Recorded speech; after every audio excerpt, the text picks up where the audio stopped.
আসসালামু আলাইকুম। এখানে আমি চিংড়ি মাছ দিয়ে ঢেঁড়স ভাজি করব। তো এই যে ঢেঁড়সগুলো কেটে নিয়েছি, আর এখানে রয়েছে চিংড়ি মাছ। তো এখন আমি প্রথমেই দিয়ে দেব তেল।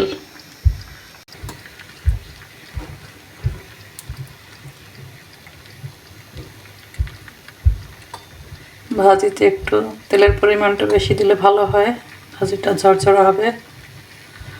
এখানে হাফ কাপ পরিমাণ তেল দিয়ে দিচ্ছি, আর এর সঙ্গে দিয়ে দেব শুকনো মরিচ। এখানে আমি 4-5টা শুকনো মরিচ কেটে নিয়েছি। শুকনো মরিচটা যখন ভাজা হয়ে যাবে তখন দিয়ে দেব চিংড়ি মাছ।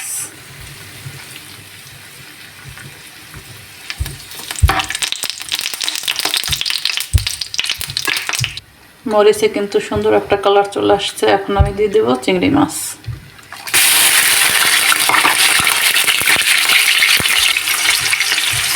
দিয়ে দেব সামান্য পরিমাণ হলুদ।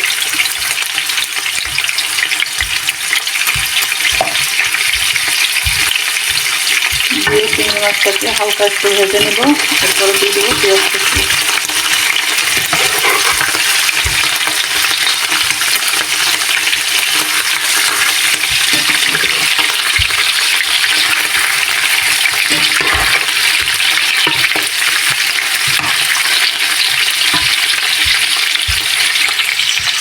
এখন দিয়ে দেবো পেঁয়াজ কুচি।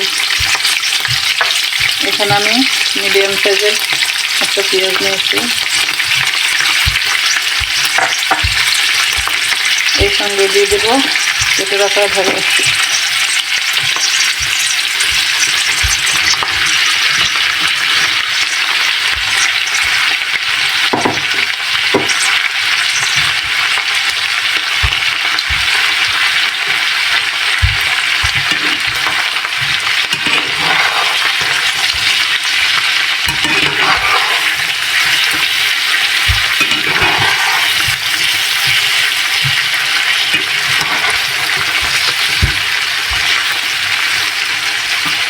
দিয়ে দেব লবণ।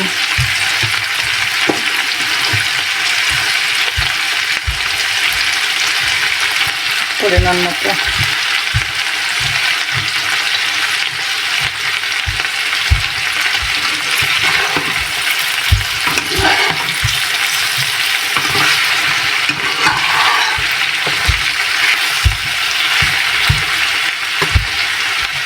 এখন দিয়ে দেব কাঁচামরিচ ফালি 5-7টি। ঝালটা যে রকম খাবেন সেই রকম দিয়ে নেবেন। ভাজিতে একটু ঝালের পরিমাণটা বেশি হলে ভালোই লাগে। ভাজিটা আমি কিছুক্ষণ পর পর নেড়ে চেড়ে দিচ্ছি।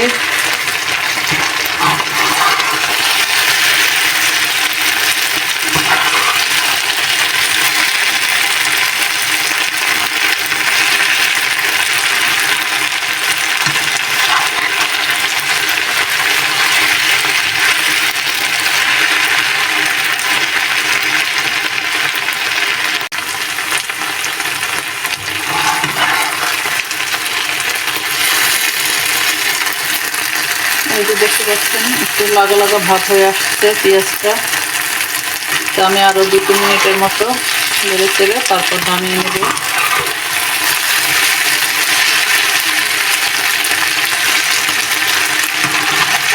আর এটা কিন্তু ঘন ঘন লাগা যাবে না, কিছুক্ষণ পর পর লেগে দিতে হবে।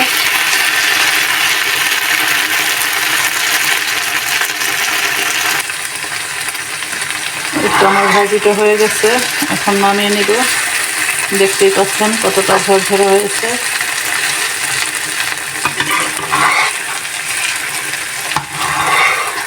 একটার সাথে একটা লেগে নেই, একদম ঝরঝরে হয়ে গেছে। এখন এই পর্যায়ে নামিয়ে নিব।